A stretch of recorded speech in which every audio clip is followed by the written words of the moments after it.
How's it going, guys? Copy here. Today I wanted to go over my recommended league starter for a Gladiator Retaliation bleed build.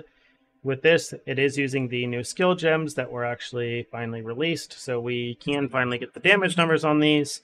And you're going to end up using 2 retaliation skills because of some damage effects that they did add that allows you to basically ping pong between a couple different retaliation skills. So the first one we have here is Crushing Fist. You can see this does have an added damage effectiveness of almost 2200, but with this, it does deal 60% less damage with ailments. So it does end up making it come out slightly behind Eviscerate or Bleed. When they first revealed this, it did have less damage with bleeding, but they went ahead and removed that, and they're letting us fully lean into the bleed damage with this skill. So you can see the attack damage is 1,345% of the base.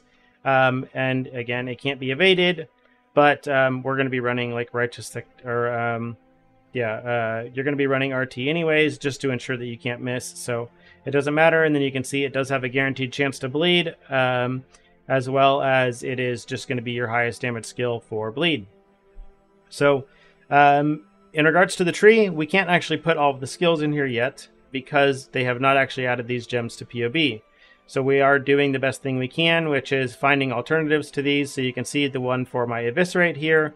It is a Earthquake gem here. It's set to 224% damage. And then in the config, I have given it its 600% more damage to have it be equal to Eviscerate. So if we take our 224 here, times, what is that? It's 8 here. Oh, sorry, 224 times 6.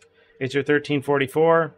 Which is giving you the same damage you're actually getting from the gem here at 1345. So this is pretty much covering it. The only difference is, again, like you could, if you were looking in PoE, it's going to try to tell me that I can use slam skills or that I can exert these or things like that, but you can't. So we got to make sure we don't actually try to put anything like that or don't actually give it any exert. But this is kind of what you're looking at in regards to a setup for bleed. And then the same thing here, we have Crushing Fist. I just put an Earth Shatter in here.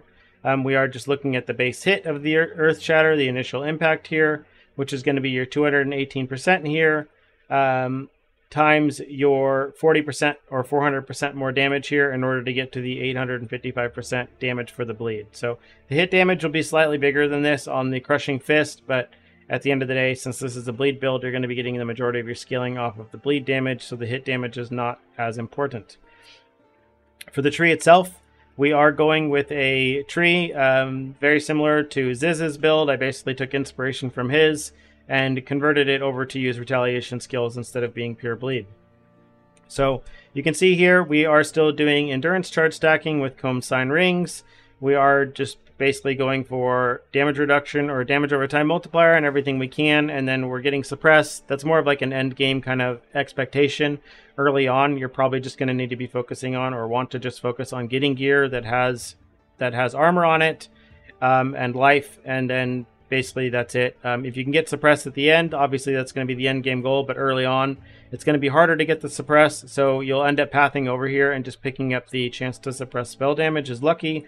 Without it, you can see as you get your gear in here, you can either put a point in here to get the last percent or just get a better suppress value than what I have already on the pieces of gear there. So I selected this point in the tree, but again, just know that you might not have to take it depending on your gear. It just really is going to come down to what you have. So for the tree itself, the biggest things we're going to focus on here is you're going to see the anointment here that we are going to be going for, which is going to be No Forgiveness. This does give a 20% chance for used retaliation skills to remain usable and not consume a cooldown use, which means, again, they will not go on cooldown, and then the one charge that they have available for them to be used will stay. Along with the measured retaliation on Gladiator, this will give you a 70% chance to be able to click your retaliation skill a second time right away. This doesn't have as much of an impact on the bleed-based builds just because your hit damage is going to be a bit lower, but it will still be nice because of the fact that we are running volatility and other things like this to ensure that you're actually getting a max hit bleed on the target as soon as you can. And then we also have a couple points here. You can see there's 25% chance that when you use a retaliation skill, a different one's going to become usable. So this means when you use Crushing Fist, there's a 70% chance Crushing Fist is going to come up again. And there's a 35% chance that it's going to make Eviscerate be usable. So Someone else had done the math on this. Apparently it's over 90% or 95%, something like that. So you're averaging like 13 or 14 casts of your retaliation skills in a row before they're going to fall off. I don't know if that math is true or not. I'm just basically accounting for the fact that I'm aiming to hopefully get like one of these a second, maybe at most.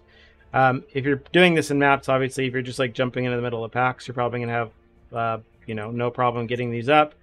There are some other little tricks you can do in endgame using like the penance mark ring to basically use that on bosses to ensure you have monsters always attacking you. So there will be things that will be pushed for the endgame versions of this build, but I'm just focused on getting people a starter that's out there right now and something they can kind of get to over the first couple days, and then we'll from there they will have other resources available to kind of push it even further in that direction. Or you can pop into stream and I'm sure I'll have some answers for you, even though I'm not starting on this myself. So in regards to the tree here, we are leaning into the basically max block here. So you're 91% chance to block, 89% spell block. And then we are basically getting that through Determined Survivors, giving us 50% base block chance on our shield. And then we have More Than Skill, which is giving us lucky block chance, which is what's pushing us over the block cap, basically. You can see we are not taking Jagged Technique, even though we are a bleeding build, because you do have other sources of getting aggravated bleeding here. So we have a 10% chance to just trigger aggravated bleeding with anything we hit with attacks. So we are still attacking quite often with our Eviscerate and with our Crushing Fist, things like that. And then you also have a 50% chance to aggravate bleeding on targets you stun. So between Crushing Fist and Eviscerate and all these skills that are actually pretty big hit damage here, your stun chance on them is actually going to be fairly high. So I think you're going to have no issues aggravating things regardless, just because of the fact that you have this worst case scenario. I'm sure if you need to go get a Forbidden Flame and Flesh for Jagged Technique, it should be very, very inexpensive, because I doubt people are really going to be trying to lean into the retaliation stuff too much. One of the two, either Measured Retaliation or Jagged Technique. One of these will be very, very cheap if you just end up wanting to put on the jewels instead, or if the aggravated bleeding stuff doesn't really quite work out as well as I think it's going to. But pretty much the tree that we're following here, we are just taking anything regarding bleed here. We are taking the endurance charge stacking nodes here, the endurance charge nodes itself, taking the spell suppression and the life over here, and then we are basically again taking unwavering stance. We're basically pushing into a bunch of life, armor, and then block. There's a cut. This is a new block wheel on the tree. It does give us 3% max chance to block attack damage. So this is really nice. We do have deflection, which gives us endurance charges on block, and then we have endurance charges on kill over here as well with Disciple of Unyielding.